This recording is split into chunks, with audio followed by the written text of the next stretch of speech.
Bienvenue dans cette nouvelle vidéo. Nous allons voir comment ajouter manuellement nos propres règles de mise en forme conditionnelle.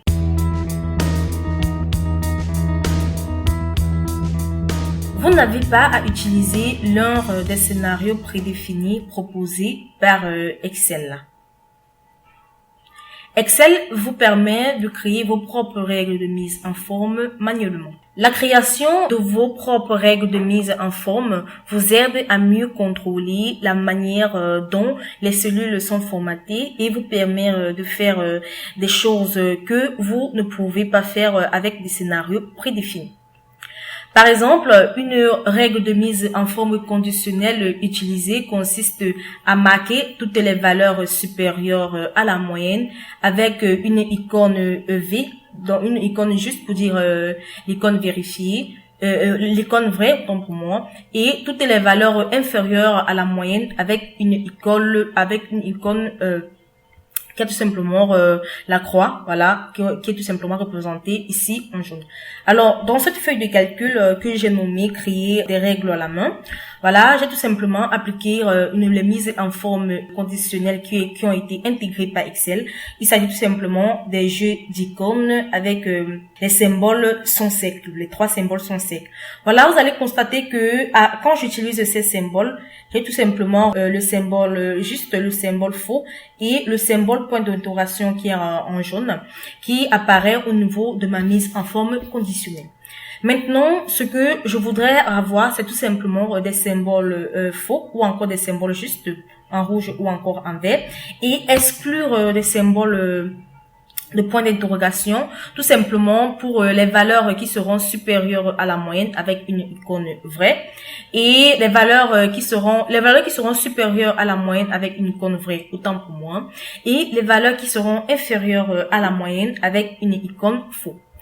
Alors, pour cela, nous allons tout simplement, même s'il est vrai que les scénarios que nous avons vus jusqu'à présent ou encore que nous avons vus dans les précédentes vidéos et au-dessus de la moyenne intégrée à Excel vous permettent de formater les attributs des cellules et des polices, ils ne permettent pas l'utilisation des jeux d'icônes. Donc, vous pouvez imaginer pourquoi les jeux d'icônes seraient meilleurs sur un tableau de bord que simplement des variations de couleurs. Les icônes et les formes transmettent beaucoup mieux votre message, en particulier lorsque le tableau de bord est imprimé en noir et blanc. Pour cela, nous allons d'abord effacer la règle que j'ai tout simplement, effacer la règle que j'avais définie pour cette feuille.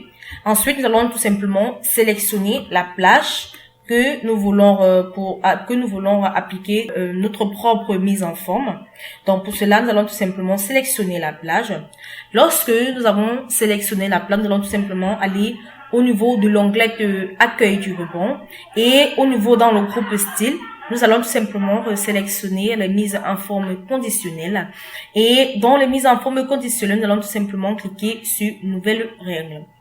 Et là, nous avons une boîte de dialogue nouvelles règles de mise en forme qui apparaît. En examinant les types de règles, comme vous pouvez le constater, les types de règles en haut de la boîte de dialogue, vous pouvez en reconnaître certains parmi les choix de scénarios prédéfinis décrits que nous avons décrits dans la précédente vidéo. Alors, nous avons en quelque sorte six types. Voilà, premièrement, nous avons le type mettre en forme toutes les cellules d'après leur valeur. Donc, c'est ce type de règle mesure tout simplement les valeurs de la plage sélectionnées les unes par rapport aux autres. Donc, cette sélection est pratique pour trouver des anomalies générales dans votre jeu de données. Ensuite, nous avons les règles d'application, d'appliquer une mise en forme uniquement aux cellules qui contiennent. Donc, appliquer la mise en forme conditionnelle aux cellules correspondantes à des critères spécifiques que vous définissez. Donc, cette sélection est parfaite pour comparer les valeurs à un binmec défini. Ensuite, vous avez appliqué une mise en forme uniquement aux valeurs rangées parmi les premières ou les dernières valeurs. Donc, cette règle applique la mise en forme conditionnelle aux cellules classées en haut et en bas du énième chiffre ou en pourcentage de toutes les valeurs de la plage. Ensuite, nous avons à l'application de la mise en forme uniquement aux valeurs au-dessus ou en dessous de la moyenne. Cette règle applique une mise en forme conditionnelle aux valeurs mathématiques supérieures ou inférieures à la moyenne de toutes les plages, de toutes les valeurs de la plage sélectionnée. Ensuite, nous avons utiliser une mise en forme uniquement aux valeurs uniques ou aux doublons. Cela signifie tout simplement que vous affichez une mise en forme conditionnelle aux valeurs qui se répètent dans votre plage sélectionnée. Ensuite, vous avez la dernière règle qui utilise une formule pour déterminer pour quelle cellule le format sera appliqué.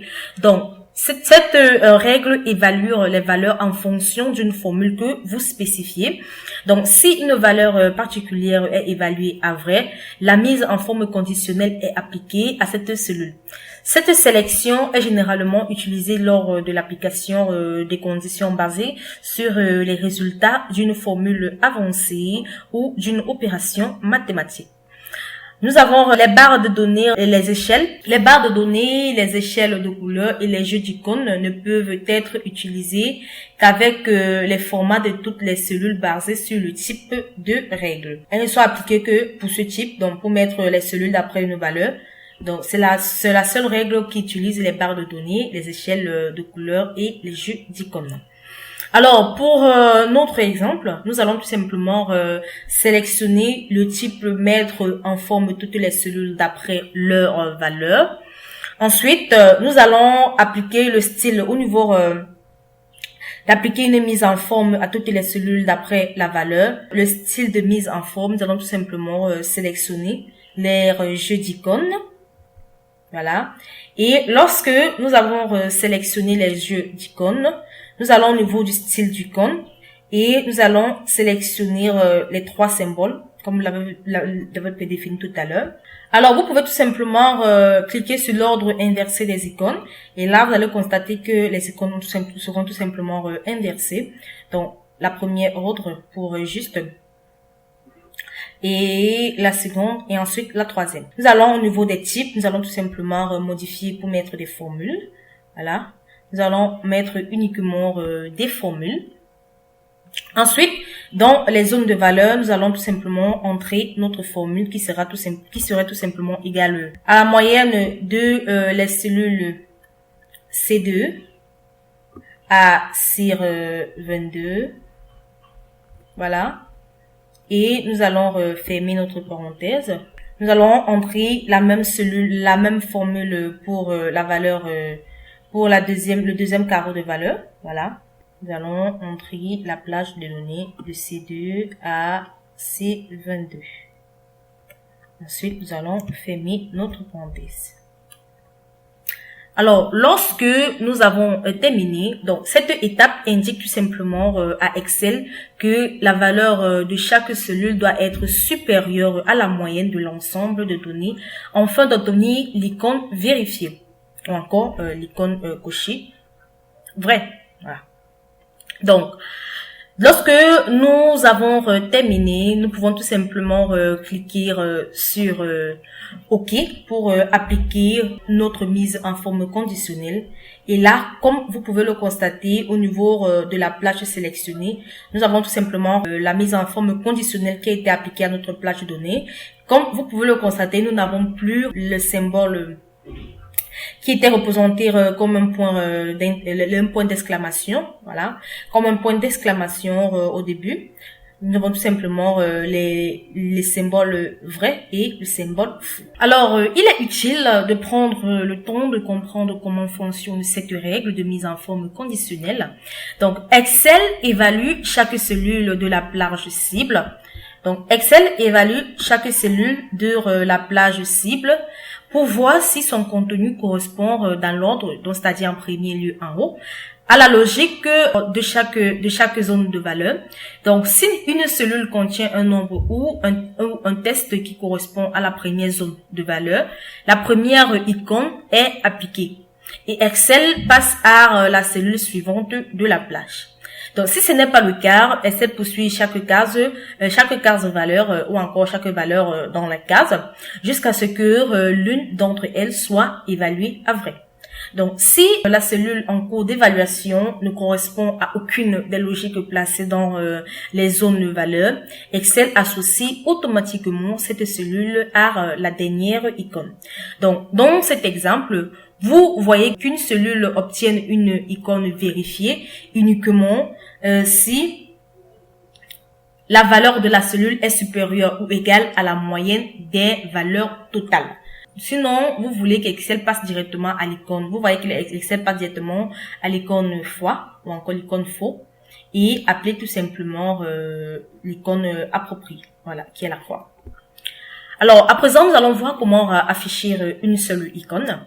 Donc, dans de nombreux cas, il n'est pas nécessaire d'afficher toutes les icônes lors de l'application du jeu d'icônes.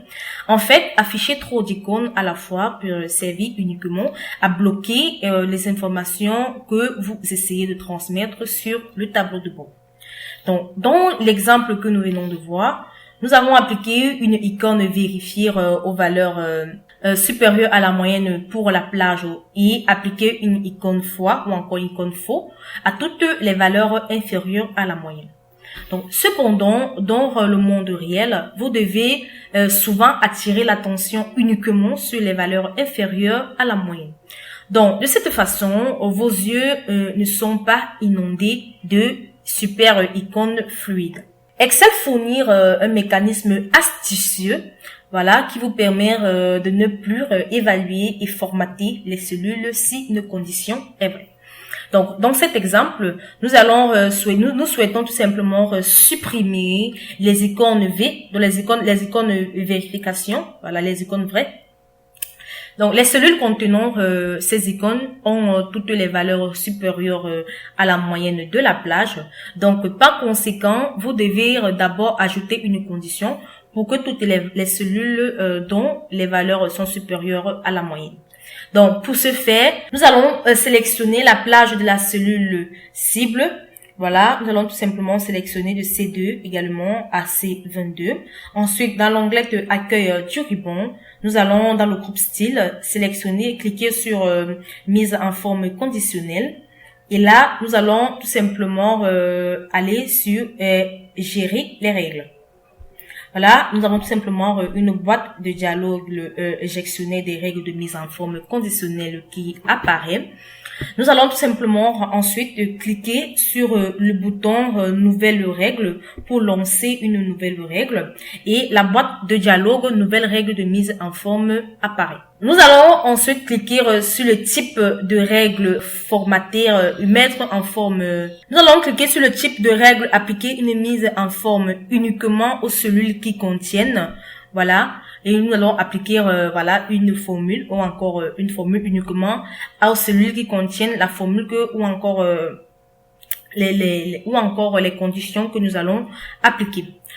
Voilà, après avoir cliqué sur le type de règle appliquer une mise en forme uniquement aux cellules qu'ils contiennent, nous avons tout simplement, nous allons aller au niveau de modifier la description de la règle. Donc, appliquer une mise en forme uniquement aux cellules contenant la valeur de la cellule qui sera tout simplement supérieure, voilà, supérieure à, qui seront supérieures à la moyenne. Voilà, je vais tout simplement entrer la formule.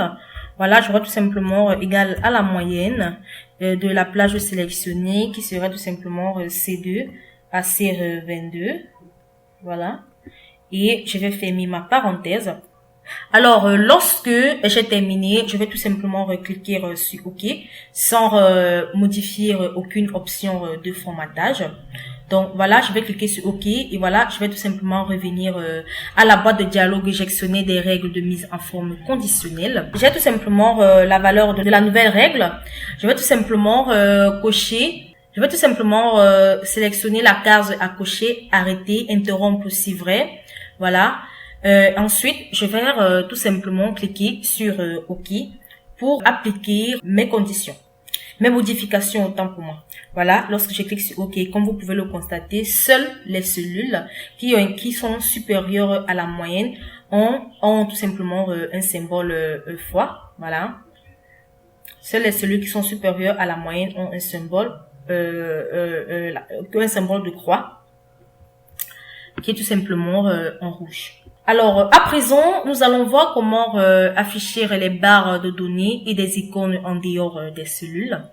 Donc, les barres et les ensembles d'icônes vous permettent d'ajouter des visualisations à vos tableaux de bord.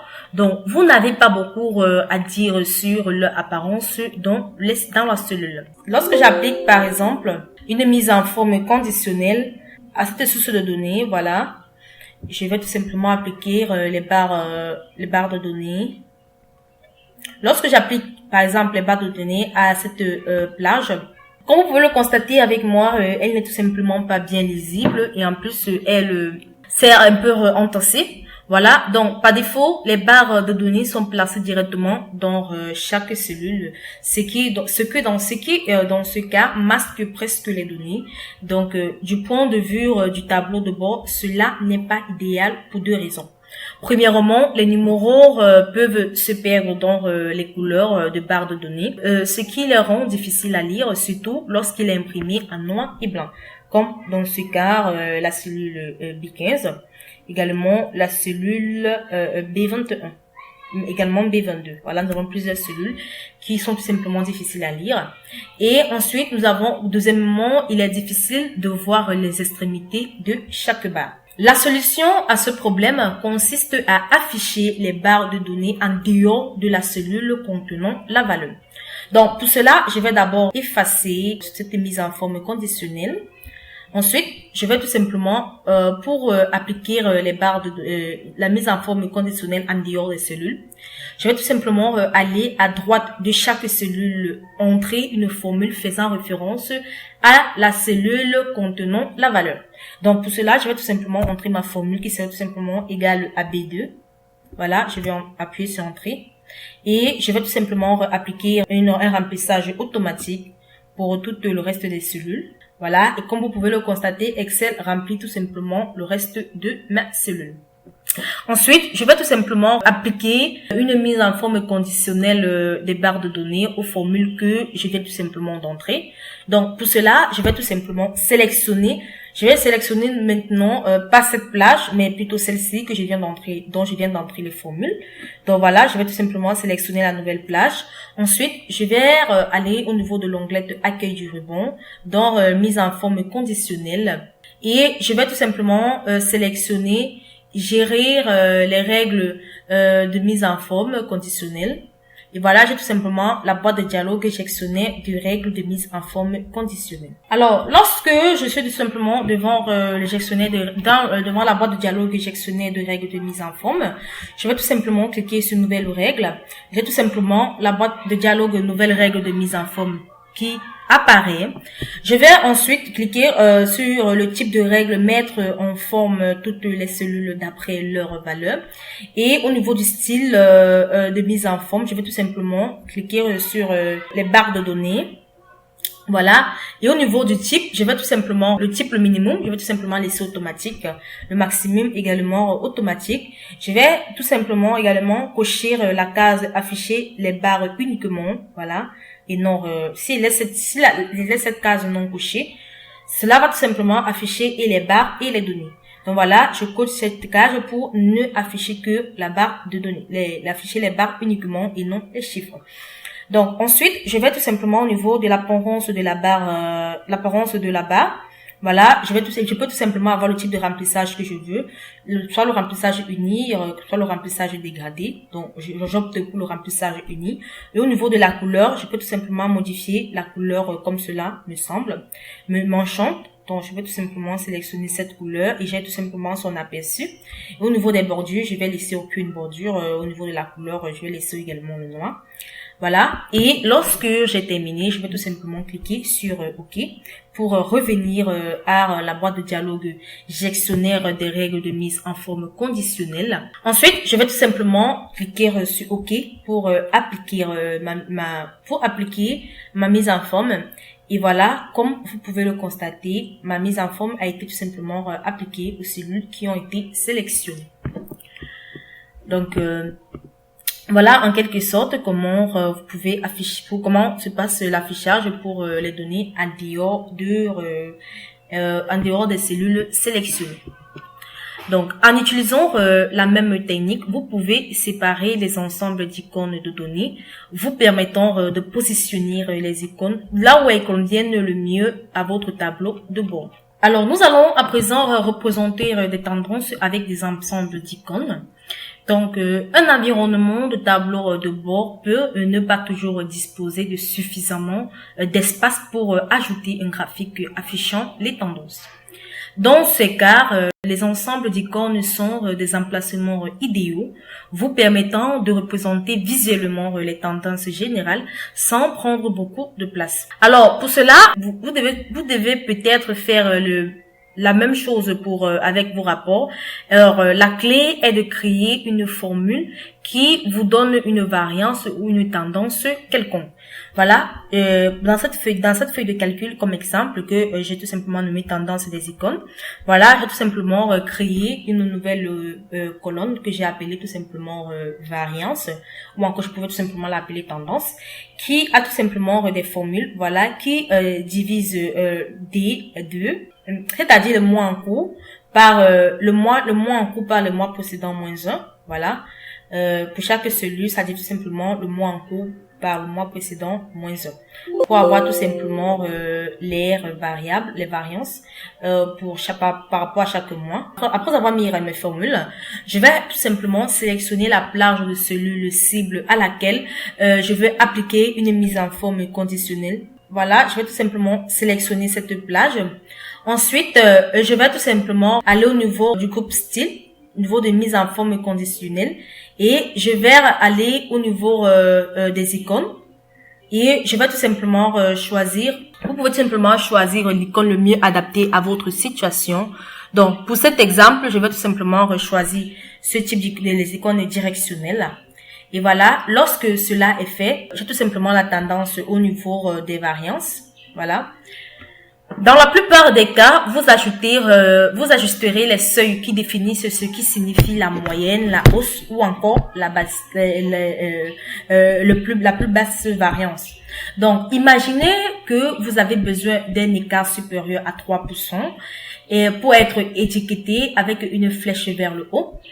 Tout écart inférieur à moins 3% devant être marqué par une flèche vers le bas et tous les autres éléments à plat. Pour cela, je vais tout simplement resélectionner la plage de cellules cibles et sélectionner mise en forme conditionnelle sur le bouton accueil du ruban. Ensuite, je vais tout simplement cliquer sur gérer les règles. Voilà, tout simplement une boîte de dialogue gestionnaire des règles de mise en forme conditionnelle. Et je vais tout simplement, dans cette boîte de dialogue, cliquer sur le bouton modifier la règle. Et j'ai tout simplement la boîte de dialogue modifier la règle de mise en forme. Au niveau du type de règle, je vais tout simplement sélectionner mettre en forme toutes les cellules d'après le résultat. J'aimerais que vous voyez bien ce qui va se passer, voilà. Bon, ensuite, nous allons tout simplement au niveau des styles, devant les jeux d'icônes. Et voilà, au niveau du style d'icône, voilà, c'est le style d'icône que nous avons sélectionné. Et voilà, au niveau de l'affichage des icônes en fonction des règles, je vais tout simplement entrer ici la valeur. D'abord, au niveau des types, je vais entrer les nombres. Voilà, nombre au niveau des types. Et au niveau de la valeur, je vais tout simplement, comme nous l'avons vu tout à l'heure, pour les flèches montantes, serait tout simplement égal à 0,03. Et pour les flèches descendantes, j'aurai tout simplement des valeurs moins. Voilà, au niveau de la valeur inférieure, ça sera tout simplement moins 0,03. Voilà, comme nous l'avons prédéfini tout à l'heure. Et au niveau des types, j'ai tout simplement des nombres. Alors, je vais tout simplement cliquer sur OK pour valider, pour revenir à la boîte de dialogue gestionnaire de règles de mise en forme conditionnelle. Et ensuite, je vais tout simplement cliquer sur OK. Voilà, pour appliquer la modification. Et j'espère que vous allez voir ce qui va se passer là. Voilà. Nous aurons tout simplement les autres directions là. Je vais tout simplement appliquer sur OK. Et là, comme vous pouvez le constater, nous avons plutôt la direction montante au niveau de 3%. Voilà. Les variances supérieures ou égales à 3%, tout simplement les flèches montantes. Celles inférieures à 3% ont tout simplement les valeurs, les flèches plates ou encore les flèches qui descendent. Donc, surtout celles qui sont profondément inférieures, donc qui ont les plus petits nombres, sont tout simplement rouges. Et celles qui ont les chiffres qui sont inférieurs mais qui sont pas moins basses sont tout simplement plates et encore la direction vers la droite. Voilà. Comme la propriété du type de la règle de mise en forme est identifiée sur le nombre, même si les données dans lesquelles vous travaillez, qui se peut être les égales-types ou encore des pourcentages, vous constatez que l'utilisation du paramètre nombre vous donne plus de contrôle et de prévisibilité lors de la définition de seuil. Voilà en quelque sorte comment appliquer les tendances aux icônes. J'espère que vous avez aimé cette vidéo de l'entreprise Excel Corpo, entreprise spécialisée dans les prestations de services Microsoft Excel. Si vous avez aimé cette vidéo, n'oubliez pas de vous abonner et de cliquer sur le bouton j'aime et ensuite de la partager. Si vous avez des questions à poser, vous soyez libre de les poser dans l'espace commentaire. Nous allons nous retrouver très prochainement dans une nouvelle vidéo.